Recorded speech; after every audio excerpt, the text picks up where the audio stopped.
سرکار سیدنا غوث اعظم عبد القادر جیلانی رضی اللہ تعالیٰ عنہ جس حال میں بغداد تشریف لائے تھے اس زمانے کو یاد کریں، اس زمانے کو یاد کریں۔ وہ ایسا زمانہ تھا کہ اس وقت حق بولنا ایک جرم ہو گیا تھا۔ شیعہ نواز خلیفہ موجود تھے، حضرت ابوبکر حضرت عمر کا نام لینے پر بھی مسجد کے دروازے پر کوڑے مارے جاتے تھے۔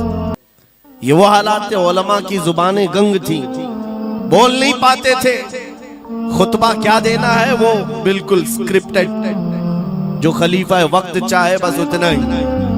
آج جیسے سعودیوں کے ہاں یہ رواج، بادشاہ کی حمایت میں اور بادشاہ جیسا چاہے ویسی مسجد کا مولوی بھی بولتا رہے۔ شریعت کیا کہہ رہی ہے، میرے مصطفیٰ کریم صلی اللہ تعالیٰ علیہ وسلم کی تعلیمات کیا کہہ رہی ہیں، اس سے کیا سروکار، بس اتنی باتیں کرو جتنی ان کے بادشاہ کی حمایت ہے۔ یہ دور غوث اعظم کے زمانے کا بھی تھا۔ اس وقت حق بولنا ایک بہت بڑا جرم تھا، علماء کو کوڑے مارے جاتے تھے۔ آپ کو پتا ہے اسی بغداد میں صرف ایک حق بات کا اعلان کرنے کی وجہ سے امام احمد بن حنبل کو 300 کوڑے مارے گئے تھے۔ ان کی پیٹھ جھک گئی تھی، ان کی ریڑھ کی ہڈی ٹیڑھی ہو گئی تھی۔ کوڑا کس کو کہتے ہیں؟ کوئی رسی کو نہیں، چمڑے کا وہ بیلٹ جس سے وہ مارتے تھے تو جسم کی چمڑی لگ کر کے آ جاتی تھی۔ 100 کوڑے میں تو آدمی مر جاتا تھا، کوئی بچ گیا بچ گیا۔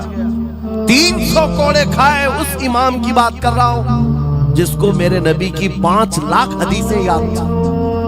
وہ امام احمد بن حنبل اتنے بڑے امام الحدیث کوڑے کھاتے تھے تو کس بات پر؟ صرف حق بات کا اعلان برسر پیکار کرتے تھے، سب کے سامنے کرتے تھے۔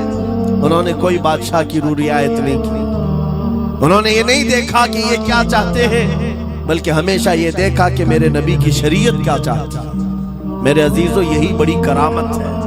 غوث اعظم کی بڑی کرامتوں میں سے کرامت یہ ہے، اس زمانے میں آپ بغداد تشریف لائے جب حالات ایسے تھے کہ حق بولنا دشوار تھا، اور آپ جب مسجد کے منبر پر کھڑے ہو کر اعلان کرنے لگ گئے، ہیبت ایسی طاری تھی کہ کوئی آپ کو روک نہ سکا، اور آپ کی یہ حقانیت کی تبلیغ پھیلتی گئی۔ شروع میں 10 لوگ، پھر 20 لوگ، پھر 100 200، پھر 1000 2000۔ غوث اعظم نے چند مہینوں میں جو خطبات دیے، آپ کے خطبات کا عالم یہ تھا کہ پھر 70,000 کا مجمع برابر سننے کے لیے آیا کرتا۔ اور غوث اعظم کا یہ خطبہ ایک نہیں، ہزاروں خطبات ہیں۔ جب آپ خطبہ دیتے تھے، ایک بات یاد رکھیں، زبان اگر پاک ہو اور اللہ کی نبی پاک کی شریعت طاہرہ بولتی ہو، اس زبان میں بلا کا اثر ہوتا ہے، اللہ کریم کی طرف سے اثر ڈالا جاتا ہے۔ حق بات اگر بلند آواز سے کہو، یہ مت دیکھو کہ میں کون ہوں، یہ دیکھو کہ کلام کس کا ہے۔ اللہ کریم لوگوں کے دلوں پر بات ڈالتا ہے۔ غوث اعظم کی زبان سے نکلے ہوئے کلمات ایسے ہوا کرتے، مجمع ختم ہونے سے پہلے پتہ نہیں کتنوں کی تو لاشیں اٹھائی جاتی تھی، کتنے تو وہاں بے ہوش ہو جاتے۔ کس بات پر؟ اتنا اثر کرتا دل پر کہ لوگ کپڑے پھاڑ لیتے تھے۔ خطبے کے اندر، بیان کے اندر ایسا اثر ہوتا کہ لوگ بیٹھے بیٹھے مدہوش ہو جاتے، کوئی جوش حال میں کپڑے پھاڑ ڈالتے۔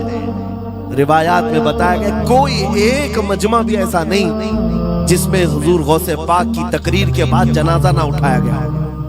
ہر خطابت کے بعد، اور بولتے کیا تھے؟ حیرت کی بات ہے میرے عزیزوں، آج بعض لوگ یہ کہتے ہیں ہم بھی بہت ساری چیزیں بیان کر رہے ہیں، میں اپنے لیے بھی نصیحت اور سارے علماء کے لیے بھی کہہ رہی ہوں، لوگوں کے پلے نہیں پڑتی، لوگوں کے کانوں میں نہیں جاتی۔ یہ جمعہ میں آتے ہیں، سوتے رہتے ہیں، جب امام کھڑا ہوتا ہے نماز کے لیے تو یہ جھٹکا لے کر کے کھڑے ہوتے ہیں، بیان یوں ہی چلا جاتا ہے۔ میرے عزیزوں، 2 چیزوں کی پابندی ضروری ہے۔ میں نے پڑھا تھا امام احمد بن حنبل نہیں، حضرت سفیان ثوری رضی اللہ تعالیٰ عنہ، حضرت سفیان ثوری نصیحت کر رہے تھے، اور جب وہ نصیحت کرتے تو لوگ رو پڑتے تھے، آخرت کو یاد کرتے، قبر کی ہولناکیوں کا تذکرہ کرتے تو لوگ رونے لگتے۔ ایک بندہ تھا وہ مجلس میں آیا کرتا اور خاموش بیٹھتا اور اس پر کچھ بھی اثر نہیں۔ ایک دن اس نے پکڑ کر کے پوچھا حضرت سفیان سے، آپ جب بیان کرتے تو لوگ دھاڑے مار مار کر روتے ہیں، مجھے تو کچھ نہیں ہوتا، میں تو ایسے ہی بیٹھا رہتا ہوں۔ آپ نے کیا فرمایا؟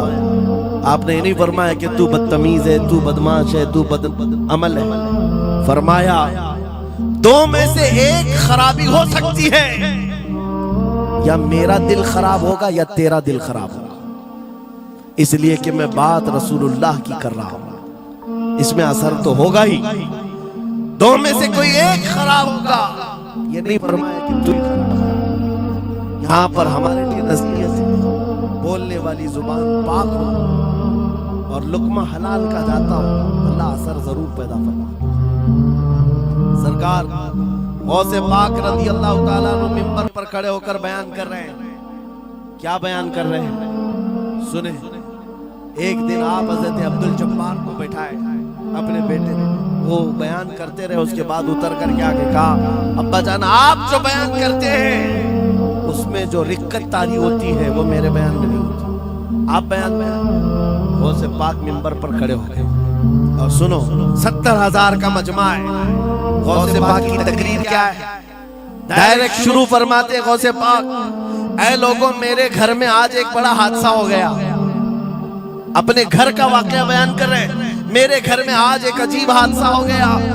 عبدالجبار کی ماں یعنی اپنی بیوی کے بارے میں کہہ رہے ہیں، ان کے بیٹے حضرت عبدالجبار کہتے ہیں، عبدالجبار کی ماں میرے لیے دہی مٹی کی ہانڈی میں جمع کر رکھی ہوئی تھی، ایک چھیکے سے لٹکائی ہوئی۔ گرمیوں کے دن تھے، آج میری بھی خواہش تھی دہی کھانے کی۔ میں گھر پہنچا دوپہر کے وقت، دہی کی ہانڈی میری بیوی نے اٹھا کر کے دسترخوان پر رکھا تھا۔ میرے پہنچنے سے پہلے ایک بلا آیا گھر میں اور پاؤں سے جھپٹا مارا، وہ دہی کا مٹکا گر گیا، ٹوٹ گیا اور دہی پورا زمین پر بہ گیا۔ نہ ماں کھا سکا نہ میری بیوی کھا سکی۔ اتنا بیان کرنا تھا کہ لوگ پھاڑے مار کر رونے لگ گئے، کپڑے پھاڑنے لگ گئے، لوگوں کے اندر جوش حال سے کیفیت بدل گئی۔ میرے عزیزوں، کوئی اپنے گھر کا واقعہ بیان کر رہا ہو کہ دہی کی ہانڈی پھٹ گئی، دہی بہ گیا، اس میں کون سی ایسی بات ہے رونے کی؟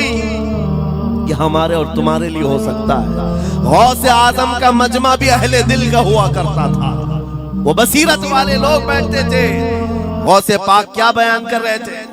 غوث پاک کے بیان کا مطلب یہ نہیں ہے کہ ان کی بیوی دہی کی ہانڈی جمائی تھی اور ان کے لیے کھانے کا انتظار کر رہی تھی۔ غوث اعظم اپنے واقعے سے دنیا کی حالت بتا رہے تھے، اے لوگوں، جس طرح میرے گھر میں آج میرے کھانے سے پہلے دہی کا مٹکا ٹوٹ گیا اور دہی بہ گیا، سب کی حالتیں تقریباً ایسی ہوتی ہیں۔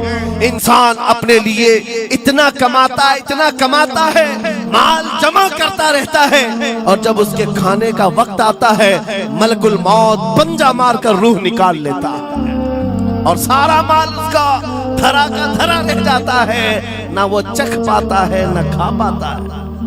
غوث پاک رضی اللہ تعالیٰ عنہ یہ دنیا کی حالات بتا رہے تھے۔ میرے عزیزوں، آج بھی وہی حالات ہیں ہمارے، آج بھی وہی حالات ہیں۔ ہم نے کمانے کے لیے اپنی صحت گنوا دی، رات نہیں دیکھا دن نہیں دیکھا، دوڑتے رہے مال حاصل کرنے کے لیے، اتنا جمع کر لوں اتنا جمع کر لوں، اتنا جمع کر لیا جب تک تو صحت بگڑ گئی، شوگر بھی آ گئی، بی پی بھی آ گیا، اور ایسی بیماریاں لگ گئی کہ اب ان کو ٹھیک کرنے کے لیے جتنا جمع کیا تھا خرچہ کرتے رہتے۔ شیخ سعدی رحمت اللہ علیہ فرماتے ہیں، یہ دو کاموں میں تو انسان کی پوری زندگی ختم ہوتی ہے، پہلے کمانے کے لیے صحت گنواتا ہے اور پھر صحت بچانے کے لیے مال گنواتا ہے۔ یہ دو چیزوں میں غوث پاک رضی اللہ تعالیٰ عنہ کی نصیحت یہی تھی کہ اتنا جمع کر لے جاتے ہو، اتنا جمع کرتے ہو کہ پھر جب کھانے کا وقت آتا ہے تو میاں ایسے حالات ہوتے ہیں کہ نمک بھی نہیں کھا پاتے، شکر بھی نہیں کھا پاتے۔ دوسری باتیں تو چھوڑو، شوگر والے شکر نہیں چکھ پاتے، بی پی والے نمک نہیں چکھ پاتے، ارے یہ بڑی چھوٹی چیزیں ہیں، اور مال دیکھو تو کروڑوں کا ہے، اربوں کا ہے، اربوں کا مال پڑا ہوا ہے، نمک نہیں چکھ پاتے۔